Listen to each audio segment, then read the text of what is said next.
What's up, y'all? It's me, Tasha C.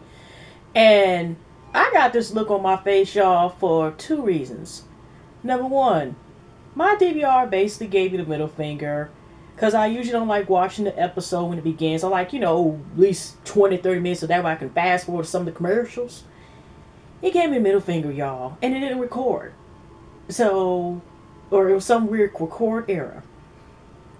And then, by the time I just finished watching up to the part that I already seen before, right when they are in a cigar lounge or whatever. Only to find out, y'all, I could have read a book in this episode. If you realize, y'all, we had to wait 4 weeks. What is this? Real Housewives season 6, episode 18, 17, 19, whatever, okay? Whatever it was, filler, some BS filler stuff, okay? So sorry, I'm gonna work the best what I got because there was nothing there, okay? I don't know about y'all, but there was nothing there. If that, shout out to my YouTube fam, shout out to my old new subscribers. If you're not a subscriber yet, don't forget to subscribe and like and share and stuff, all that good stuff. But anyways, let's get into the stuff. I don't know about y'all, but wasn't the best scene they had that little darn power, I mean, why did I say power? I'm like I said, y'all, I'm discombobulated. I waited all this time for what we seen, okay? We gotta wait damn near a whole month just to see the scene we all want to see. Don't you jack me, Todd? Okay? Don't that kind of remind you, like, I don't know why it reminded me like it was similar to, like, what you talking about, Willis? I don't know why.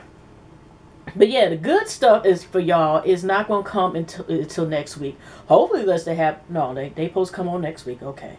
And I still haven't feel blessed when it heals. And we all know how excited we are about that show nowadays. It would have been a good show, but that storyline said, I'm sorry, y'all, I'm just rambling. But I mean, it's probably more exciting this damn episode. But like I said, the party bus scene was probably the best part. Okay, let's fast forward. We got Kenya again. She didn't twirl, but she's coming there with her fruits and stuff. Lauren's at it with his food. And of course, Kenya wants to remind us in the confessional she has to still keep fit even though it's vacation because because of Phaedra being fat. Even though, Phaedra, a mother with 2 kids and everything else, and recently just had a baby. I can't talk because I don't have a kids neither. You know how I'm. But anyways, I'm still nice with y'all regardless. But what I'm saying is this here. You can put in y'all comments below y'all, whether y'all agree or disagree. But both of y'all, to a certain point, it's like tit for tat when it comes to who says what. Yeah, it's wrong for her to keep making comments about Phaedra weight. Just the same as, let's be for real, Marla, which, coming at both Phaedra and Candy's weight or whatever the case is. Which is like, y'all consider that fat? Okay. But, which is nowhere near fat, but alright. But, as far as I'm concerned, then you got Phaedra, always coming for Kenya with the whore thing. But it's like, okay, we got to deal with it. She tests it. But we also, I'm just putting out there, check your husband too, okay? Because, let me just tell you this flat out from the beginning. Okay, yeah, let's just get this out the way. First, you got they talking about, Phaedra, Portia and her marriage stuff, blase. So, next, because like I said, it was really that boring. They were just talking about that a little bit and how she has this trip planned, this part for the cave. So, they're in the 2 bus. You got the 2 Escalades, whatever, trucks, whatever, and they're going away to this adventurous, exotic cave, right? And you got Candy and Todd and Kenya, and I think Miss Lawrence, and of course Cynthia and Peter, and of course Cynthia, of course, in the confessional is not really trying to get it to, because, of course Kenya's asking questions, how are you getting ready for the marriage? How are you doing this? She's letting us know that she's trying to do when she was psychology and stuff, because it seemed like she was citing some of the stuff, the questions she would have asked if she was in the graduate master's program and stuff like that. I'm just telling you, that what it kind of reminded me of. Because I'm not in a master's program, but I do have a bachelor of psychology. So when she was asking some of the questions, it was kind of like she was asking the way, like, she remembered a couple of the exercises, okay? She getting her, I don't know if she had to pay any student loans or whatever. I don't think she did. But you get what I'm saying. She making sure whatever education, or if she did not get a degree, not go to waste. So it's the same thing. Todd's basically like, y'all, Candy's still trying to think there's some hope where there's no hope. It's hope, girl. It's hopeless like a penny in a hole in a dying Ferris. Love Jones soundtrack, okay? That some things just hope cannot be, okay? And he's trying to say, I could be even only take from blah, blah, blah. We already heard this before. Okay, fast forward. But I do think it was hilarious when Greg and Apollo and Phaedra delivered the truck and Nene in the other truck. And they were talking about, you know, they enjoy the outside shower. You know, they got clean, you know, everything, backside balls and everything. You know, all refreshing the outside shower. And then, you know, they were saying, you know, nobody can see nothing. You know, Greg was saying, you know, nobody can see nothing. And then Phaedra was like, no, Portia, sorry, too many P's, y'all. And Portia was like, you know, but if you creep, I guess some little part of this, people can see everything. Here go Greg, like, well, go ahead. Ain't nobody knows you're out here. Give some minutes, so make somebody have a great day, whatever. You never know. I don't know. I just thought that part was hilarious. So anyway, another part that was hilarious, but what scared the shit out of me was when they're on their way, you know, to the cave, out to the Bat Cave, right? Literally, okay, not Batman Cave, but out to a Bat Cave, and then another part. They're just walking down this little path, little road in the middle, some jungle, whatever the heck is, right? And then we see all these cute little animals and stuff, whatever, you know, you don't usually see up here. Maybe except a couple zoos, okay, or maybe somebody who buying exotic animals illegally. But all of a sudden, you see the back end, and it looked like this big ass anaconda's cousin, whatever the hell it was, and I can see why. I think we see Greg run, I think you see Portia run, Portia run, stuff like that. And the snake, if you paid attention to Snake, but anybody who didn't go to sleep during this episode, it looked like you seen like it got one of those animals that we seen on somebody else. So, of course, they were just talking about the snakes. Kenya talking about, oh, you know, I seen, say, there's bigger snakes in the bedroom. I dealt with that, and I don't know what they were about. And I'm thinking, girl, how big are the dicks? If you say it come like that, how big are the dicks is you dealing with in the bedroom, girl? I'm just saying. I mean, because if you deal with Long Dong Silver, you like Long Dong. Look it up, y'all. Like I said, I've seen some porns that, okay, don't judge me, okay? But Long Dong Silver, yeah, I said Long Dong Silver, okay? She must be dealing with them type of dudes, the way she talking about. Anyways, yeah, that was an old school porn, you know, one of those, Dick just can't even fit no drawers. Okay, I know I'm a little bit on the subject and vulgar, but sorry, y'all, sometimes I'm like this. But, so, they go into the Bat Cave, woo, and here come the scene where they're in a sprint. It kind of reminds me, you know, the Playboy Mansion, and he has that little pool pit, whatever, and it's kind of built like a cave, and it has like a, you know, cave pool, you know, pool inside of a cave type of area. I forgot what the hell it's called, but if any of y'all heard of that before, I remember when I watched Sex and the City, I remember seeing before, you know, something like that. I remember that. So, anyways, y'all, you know, you got this there off, you can swim there. And here Kenya told everybody supposed to wear a swimsuit there, but she already got her pool up all like this. Oh, it's a pool. Everybody jump in. I hope my titties are perky and they're bouncing in this bikini top. So, I mean, because you just give it there, because when, you know, Apollo, you know, looking like this, and so she was there, she just all like this, she just waiting, but we all know she's waiting for Apollo getting there, right? But, you know, whatever she's trying to do, you know, as far as like, we don't know what her motive is, you know, because, you know, Apollo fall putty in her hands, you know. Do y'all believe that they might have slept together? Do you not believe in that? Because I don't know, but I, you know, consider that Apollo's put her foot in her mouth, and what I'm about to say, maybe a couple minutes later, it may, you know, maybe possibility this could happen as well, okay? So she all looking like this, giving him, you know, making love to the camera and stuff, all to like waiting. She all like this, let it get a good side, whatever, like this, waiting before she goes in the pool. So, you know, Phaedra first was contemplating about where she gonna go in there, and Apollo, of course, she's like, oh yeah, shit. But, you know, he really, that's the real reason what he wanted to go to the pool for. But since, you know, Phaedra's right there, then Phaedra said, fuck it, we'll go. So it was Phaedra, Candy, and Portia, all of them were the only ones to win the pool, blah, blah, blah. And then when Kenya was the only one, you know, who didn't put her cover up back on, you know, when she was going up the stairs and stuff.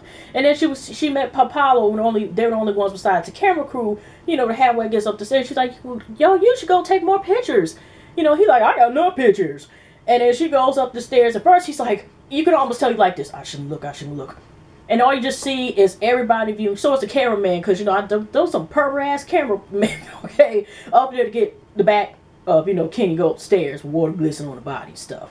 So, got the scene where Kenya takes people the ladies she feels are supportive of her, and are going so she can go to fertility. What's a shaman, whatever. But you know, Candy don't believe that because remember in Africa the man who did the reading said, Sherry, she too old, nobody go or be bitch, you too old to get married. Basically, he wanted to tell her ass because the bones said so, and he was saying Marlo something about Cynthia was happy and was saying something about who else he was talking about? He was talking about a few people. He said Cameron's gonna find like I said, find the married man. Who the man she's gonna marry is somebody's always around her, and he, you know, was true. So she took Candy, Cynthia, and Nene there. She said she wanted this is personal for her, and she was breaking down. We don't know Will is there. No.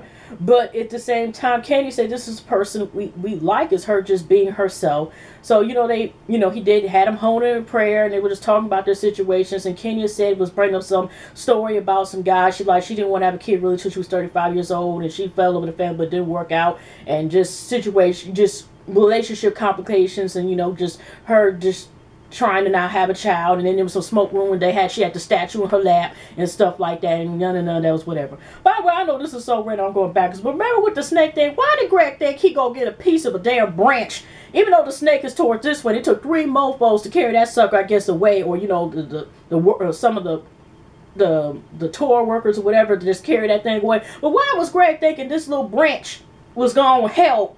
What was gonna do? Fan it? What? I'm just saying. I'm just saying. Oh Lord. Yeah. So going back to that, you know, it's a smoke room, but the door's open. They doing a prayer, some little steam going on, some, you know, incense and stuff like that, I guess, going on. Then we got Phaedra Post talking about, you know, the thing about the belly bow. But did you notice again, the purple ass cameraman made sure that they had to get a glimpse and take a picture. They made sure they got Phaedra up ass first going.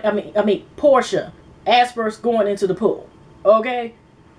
I'm just saying. She's not bigger on it, but I'm just saying. You notice these pervert cameramen doing this all damn season especially with Portia. And sometimes Candy, but nasty motherfucker. So anyway, here's the other scene, yo. Like I said, we had the party bus, and like I said, pretend thing. What else had went on? Like I said, this damn episode just dragged on. Then we have the last scene, right? Where the men are going to the bar, and they do some cigars with Peter. It was Peter, Todd, and Apollo. Greg must have been, either he must be getting in with Nene, or he couldn't go out. I don't know what the hell, that was their business. But anyway, they have cigars. Coincidence, Kenya comes in with Miss Lawrence, and she decides to come because first they're doing cigars, and they were talking a little bit. I guess they were telling Apollo about, the Mama Joyce, the same repetitive, unfortunate situation over and over again, And here comes Kenny on cue. Thank God she wasn't trolling this time. But, she, basically they just like, uh-oh. Because they already knew some stuff was about to come up. Even just, it was about to be some trouble, okay? So she's sitting down, whatever. And then did y'all notice the little comment that she said?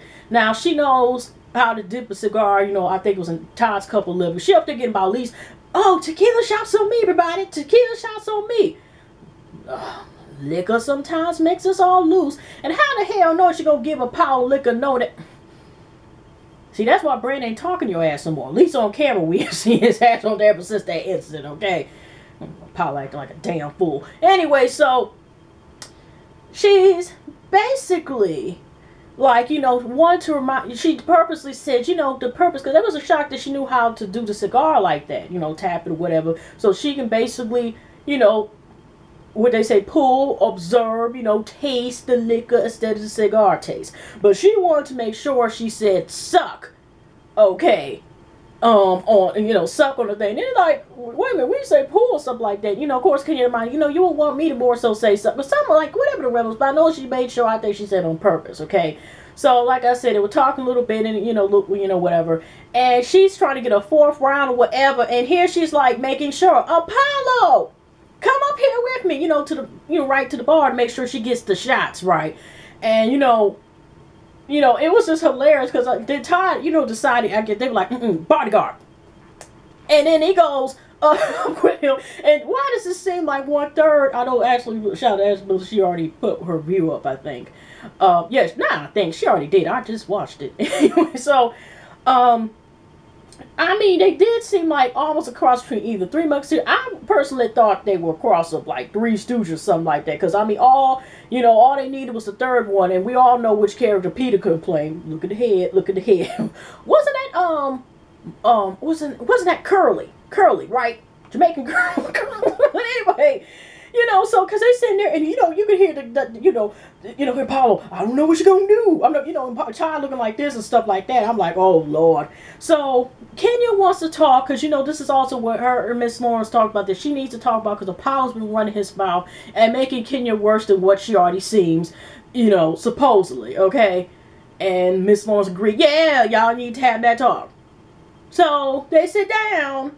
Okay, and tied like this, with the steam music, doo-doot, doo-doot, doo-doot, doo. Okay, and he sits down with his man. First, Kenya's like in the back in the confession's like, okay, basically like a little squirt or something like that. She said, cause she thinking like, he cock blocked or whatever she think he trying to do. I don't know, but trying to stop with block whatever conversation was gonna be said. And Todd sit down the street like, my man says time for me to leave, then I will go. And then Paul was like, okay, you can leave. Okay. And this is what we're proving again. First we seen the backpack Apollo's, but then we see why, and I hate keep bringing this, but Apollo is one of those dudes I want to point out real quickly. You know how they sometimes say about some people that the old saying about, the brown paper bag to some people? Apollo, some also know at least one attractive man or woman, and they're beautiful, and then their mouth opens. Have y'all ever seen Beetlejuice?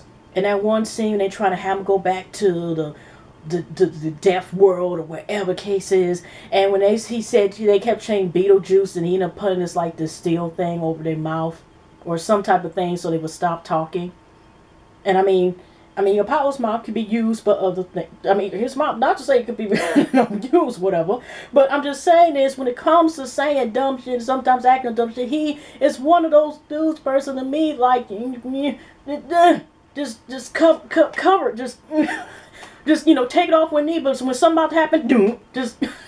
I'm just saying, okay. Instead of brown paper bag is shut it, shut it. I can't think of what to say it is because yeah. But I'm just saying, just a shut it, just something that just a piece of tape, something still, whatever from that Beetlejuice movie, zip, whatever, just zipped. Because I was confused, y'all. I don't know about me, but it kind of like, I think we all somewhat started getting confused. I think even Kim was confused. But she's just basically saying like, well, okay, we used to be cool. Then all of a sudden, you stop, then you start saying this stuff after me and Phaedra were no cool. So what's up with that, and why are you saying all this stuff about me? Then this is why I want to point out that I said earlier in this video that about how Kenya might have said something that might be true, because we all know Apollo, he already admitted he's spending about at least a college tuition a day every time he goes to the strip club, and we found out whose money was. But anyway, what I'm saying is that in his case, she was saying like, here he's trying to use me as the scapegoat as I'm the one causing the problems, and it's coming for what he really did. So y'all, put in the comment section if y'all think like maybe Kenya, he was using Kenya's scapegoat and he wasn't seeing Kenya, even though she's up there maybe trying to possibly mess with or flirt with Apollo just because it gets on Phaedra's nerves and gives her a storyline. But at the same time, because she said she liked him from getting stuff like that and all the stuff, they were cool, but she's trying to cover, supposedly, I'm gathering, I don't know for sure, but based on what is given on the screen to me, it's just that is trying to, is trying to say like she's trying to stop Apollo for basically ruining her name and stuff like that. Like, I'm not bad of a person, and he's trying to use her because it's covering up what he did. So I'm thinking like, does she have some during Apollo on this LA host? What's going on? Because you never know. Even though we could tell he's flat out very physically attracted to Kenya, because he just all like this. Okay, so. Really, I ain't got time for this, but this is about the end anyway. And then we see first Kenya come in, and then we see Phaedra right behind her, because they are friends past this show in real life. Coming in, and then all of a sudden, Kenji just like asking Ty, what is they talking about or something. And then Phaedra goes over there with, Do you know what you like? The things life is showing you, damn scarf on her head, and I'm just saying, she just was basically about, okay, what is this? And then next in the Real Housewife of North Atlanta. Then we see the next scene. I'm sorry, y'all. I did the best I could with this mess, and I'll see y'all. Y'all pleasant week, pleasant night, pleasant weekend. I will see y'all in the next video. And hopefully it will be more exciting. And if anybody was celebrating St. Patrick's Day, whatever, have a good day, regardless of what day. Happy birthday. I need to start saying that to everybody, But yeah, I love y'all, and you see y'all next one. But like I said, sorry y'all. I tried my best. It was dry today, y'all. It was dry, just like desert dry. All right, y'all. Y'all take care.